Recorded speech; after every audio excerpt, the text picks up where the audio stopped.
Hello friends, આજે આપણે Mumbai style chaat પૂરી બનાવીશું, જે જોતાં જ મોઢામાં પાણી આવી જાય એવી ચટાકેદાર ચાટ બનાવવાની રેસીપી। તો ચલો બનાવવાનું શરૂ કરીએ।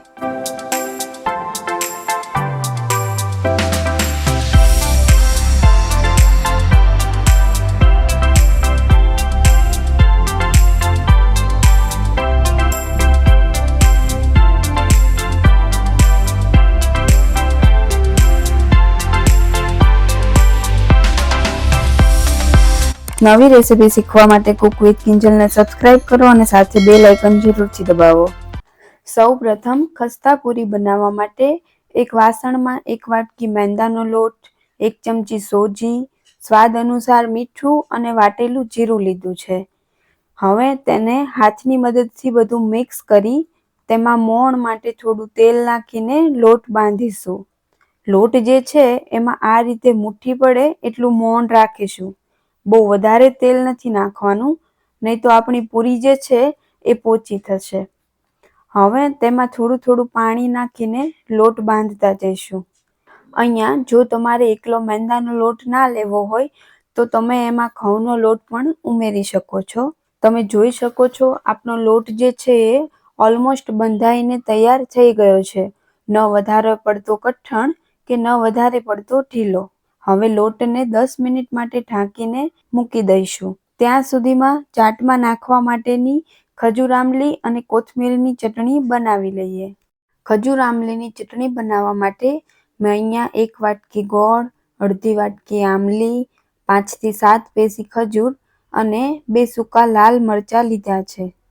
આ બધી વસ્તુને એક કુકરમાં બાફવાની છે, તો બધી વસ્તુને કુકરમાં નાખીને અડધો ગ્લાસ પાણી અને અડધી ચમચી મીઠું નાખી મીડિયમ ફ્લેમ પર 1 સીટી થાય ત્યાં સુધી થવા દઈશું।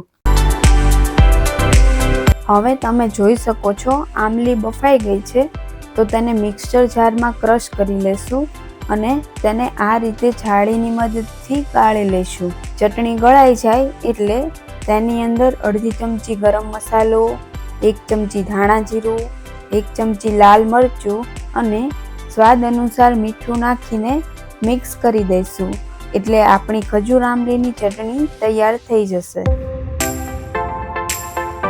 ત્યારબાદ આપણે કોથમીર મરચાંની ચટણી બનાવી લઈએ।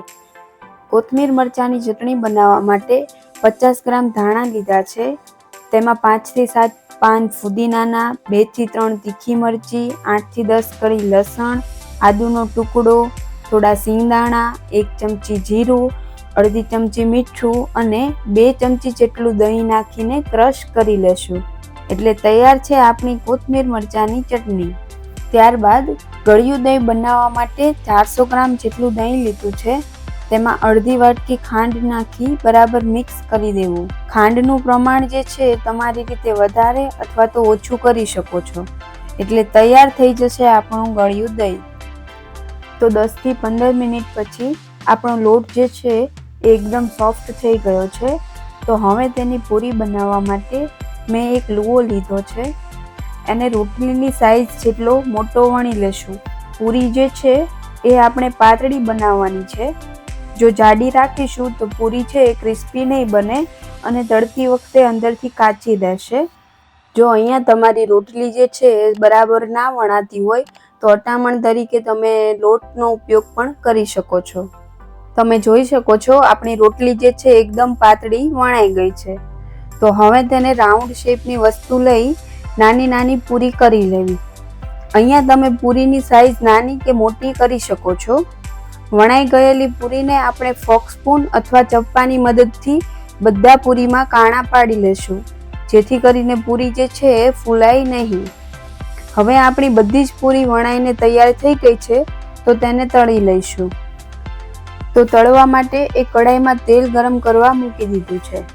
તેલ જે છે એ વધારે પડતું ગરમ નથી કરવાનું, થોડું ગરમ થાય એટલે એમાં પૂરીને ધીમી આંચ પર તળી લેવી, જેથી પૂરી જે છે એ એકદમ ક્રિસ્પી બને।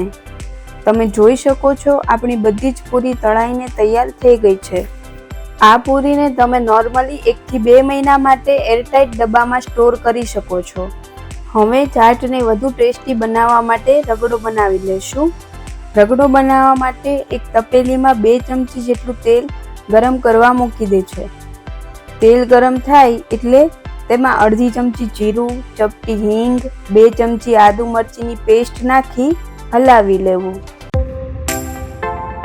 ત્યારબાદ તેમાં બાફેલા વટાણા નાખીને અડધી ચમચી હળદર, અડધી ચમચી ગરમ મસાલો અને સ્વાદ અનુસાર મીઠું નાખી બરાબર મિક્સ કરી લેવું અને રગડાને થોડો ઘટ્ટ બનાવવા માટે 2 બાફેલા બટેકાનો છૂંદો કરીને નાખવો.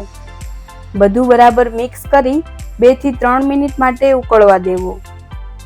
તો ફાઇનલી ચાટમાં નાખવાની બધી જ વસ્તુ તૈયાર થઈ ગઈ છે, જેમાં ડુંગળી, ટામેટા, સેવ, રગડો, બાફેલા બટેકા, તીખી સિંગ, ચણા દાળ, ગ્રીન ચટણી, ખજૂર આંબલીની ચટણી અને ગળ્યું દહીં.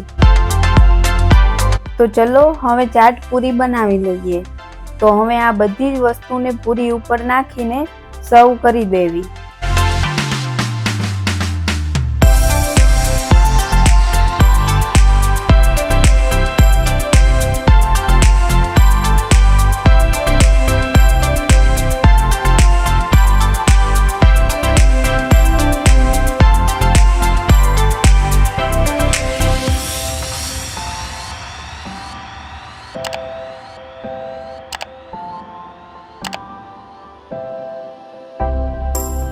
તો તૈયાર છે આપણી મુંબઈ સ્ટાઇલ ચાટ પૂરી.